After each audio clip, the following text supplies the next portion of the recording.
Hey guys, and welcome back to our YouTube channel. So for today's video guys, mag-unbox tayo ng mga blister packs at mga nakuha natin na Pop Mart haul. So huwag na natin patagalin guys, isa-isahin na natin ang ating mga i-unbox. So unahin na muna natin guys itong Lilios na to guys. Dahil ito yung Lilios Monster Party Halloween figure. So ito talaga guys, magandang klase talaga. At talagang ang advantage nitong pagbukas ng ating blister pack na to, eh maibabalik niyo ulit siya sa dati, unlike yung iba talagang sisirain niyo yung mismo box. Alright guys, so madali lang siyang tanggalin guys, at ang advantage nito guys, may kasama na siyang stand sa loob. So lahat naman yata ng Lilios guys ay may stand na nakasama sa loob. So check natin. Ang ganda ng hair niya dito guys. Pagka nasilip niyo yung mismong hair niya, mapapansin nyo pa yung pagka-reflectorize siya or parang shiny yung dating niya. Tapos, itong kanyang hawak ay, hindi ko alam kung ano yan. Yan. Tapos, ang likod ng hat niya guys, napakabigat. Guys, dahil yung mismong signature niya na mata dito sa may kanyang hat, eh medyo parang nakasibangot, no? So, napakaganda ng details nitong Lilios guys. At panalo dito yung sleepers niya. Ayan. Napakita ko sa inyo yung sleepers niya guys. Yan yung itsura. At ito yung itsura pag nakatalikod. Alright. Doon na tayo sa ating second na i-unbox. So ang second naman natin i-unbox guys ay itong Kubo Knockout. So gusto ko na ma-check to guys dahil ang ganda ng itsura niya. Ayan, madali lang rin tanggalin guys yung kanyang blister pack.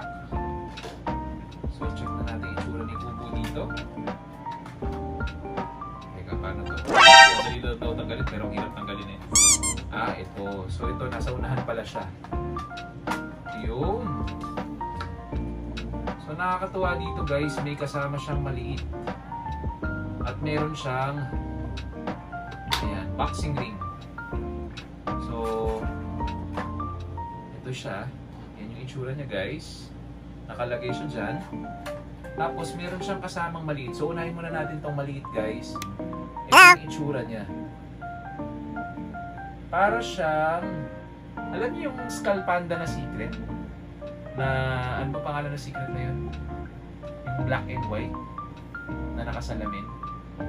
Ay, sa action. Oh, bagay ito dun guys. Bagay ito dun. Yan. So, ito yung malapitang version ng Kubo Knockout natin. Yan. Color red yung hair niya. Parang Hanamichi Sakuragi yung itsura. Tapos, may hawak siyang boxing gloves. At nakatingin siya sa gilid pagka nakaharap sa akin. Pero pag sa likod niya guys, ayan yung nakasulat. Ang nakasulat ay parang King Kubo eh. Parang crown, tas Kubo. Diba? Yan yung signature ni Kubo eh. Street style. Street style, wow.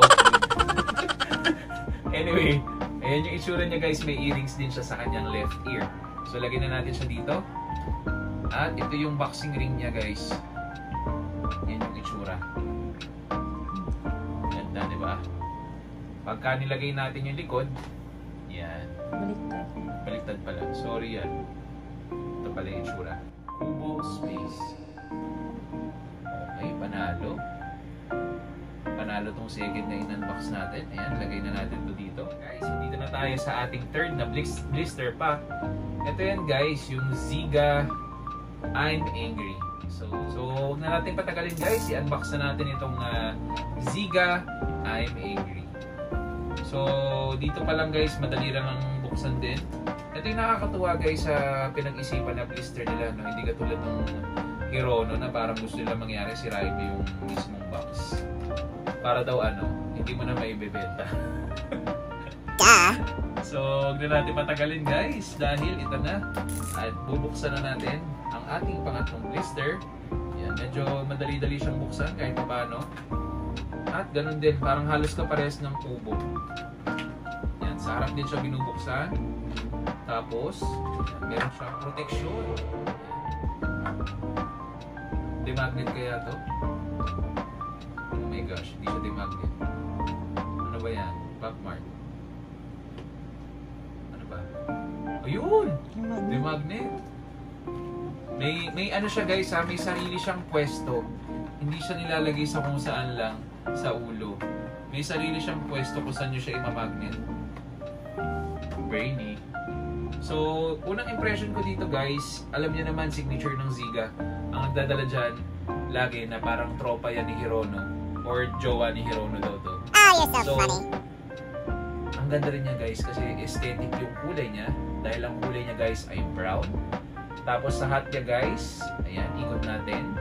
May nakalagay sa likod na too small. Tapos may something na nakalagay sa likod. Nakalagay, ang tatak ay Ziga. Panalo. Ganda rin ng color combination ni Ziga dito. Oy. Ganda rin ng color combination ni Ziga dito guys. At, ayan, naka-glove siya dito guys. Ayan. Tapos may nakalagay sa harap na Ziga. Para siyang may clock. Ang ganda. Siya tamang Oh, show tamong sadness. So, dito siya guys dahil katabi siya ni Kubo. Yan. Si Lilius lang yung mukhang masaya dito pero ito mukhang maaangas lagi. So, dito na tayo sa ating pang-apat na i-unbox guys. Ito na, naka-bike. Kaya lang, nakakainis dito guys. Tingnan nyo ha. Sisirain nyo siya. Wala man lang, hindi mo lang pinadali yung mga buhay natin. Kailangan daw, sirain mo to. So, huwag na natin patagalin. Sirain na natin. Alright guys. So, ito na nga siya. Na-unbox na natin. Medyo natagalan lang tayo ng konti dito guys dahil yan, ibabalik natin yung mga tao dahil napahiga sila eh. Napahiga. Yan. So, ito na yung ating ika-fourth box. Ay, fourth na blister pack. At ganun rin guys, sa harap siya binubuksan. Ang pagbukas niya ay ganito. Ayan. So, ang pangalan nito guys ay Hirono Halloween Special. So, gano'n siya ka-special? Sold out agad. Gano'n siya ka-special. So, meron siyang accessories guys na kasama na nakadikit na. So, hindi na kayo mahihirapan. Tapos, naaangat yung plastic sa may kanyang puwetan. So, most probably, ayan. So, unang impression ko guys dito ay yung kanyang suot na hat. Detailed siya guys. Lalo na yung mga stitches dito. Yung design niya na parang Halloween sa magkabilang side. Sa likod niya guys, yung parang sa sniper or yung simper pala, sniper tuloy. Simper, ayan, may bilog, tapos may letter X. Tapos ang nakalagay sa hat niya guys dito sa side, trick or treat. Ayan. So ito guys yung China na version. So ang kulay niya dito ay puti. Ayan, cute. Oh, gumagalaw siya guys mag-isa. Tingnan nyo. Hindi level. Hindi level yung table. Oh, sumusunod sa kamay. Oh, di ba?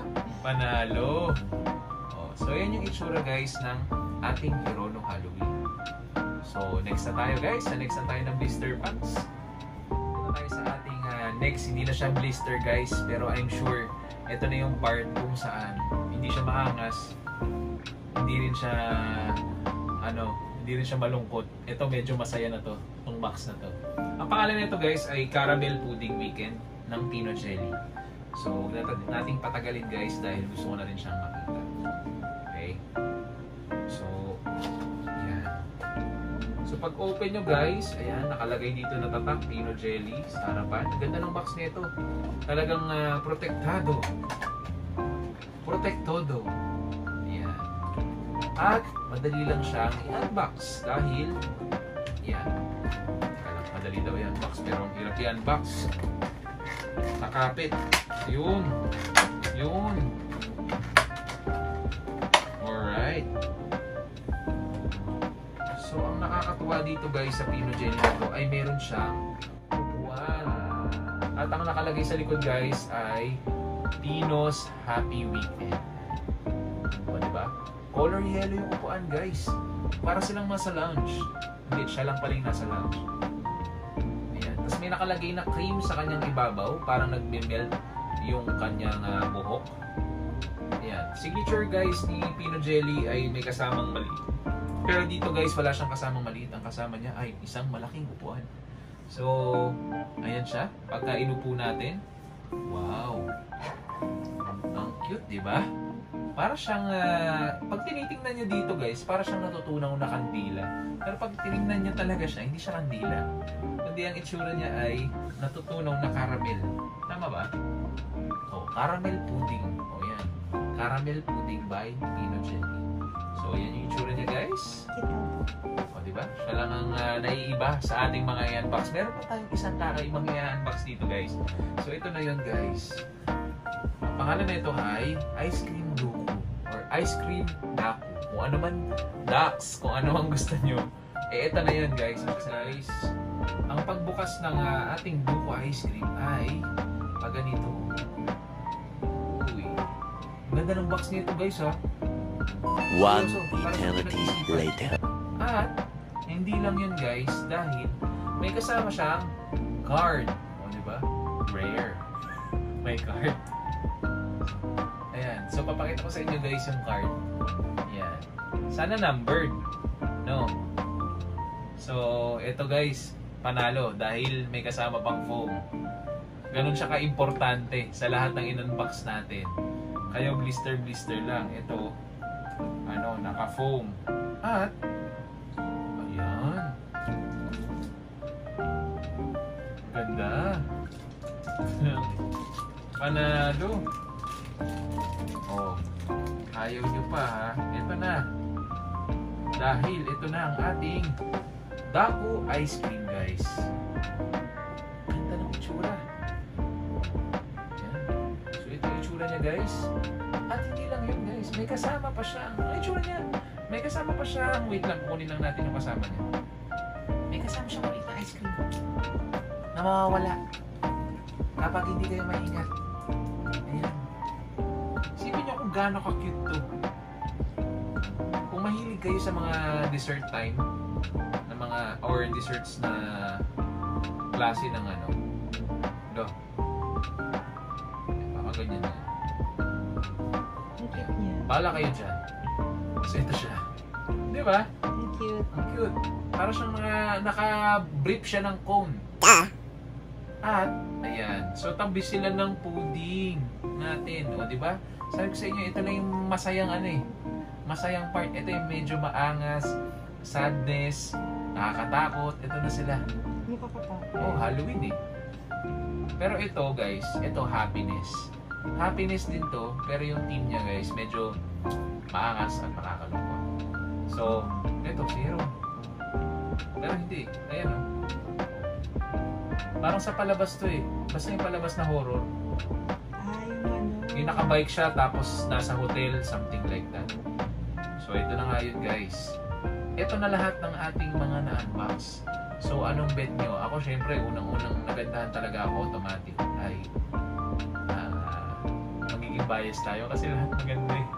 Lahat maganda guys. As in. Pero yung, ewan ko, depende sa line nyo. Ang panalo talaga sa akin, lahat. Walang tapon. Okay? So kung nagustuhan nyo guys ang ating unboxing video, huwag nyo kalimutan mag-like, subscribe at mag-share ng ating YouTube channel.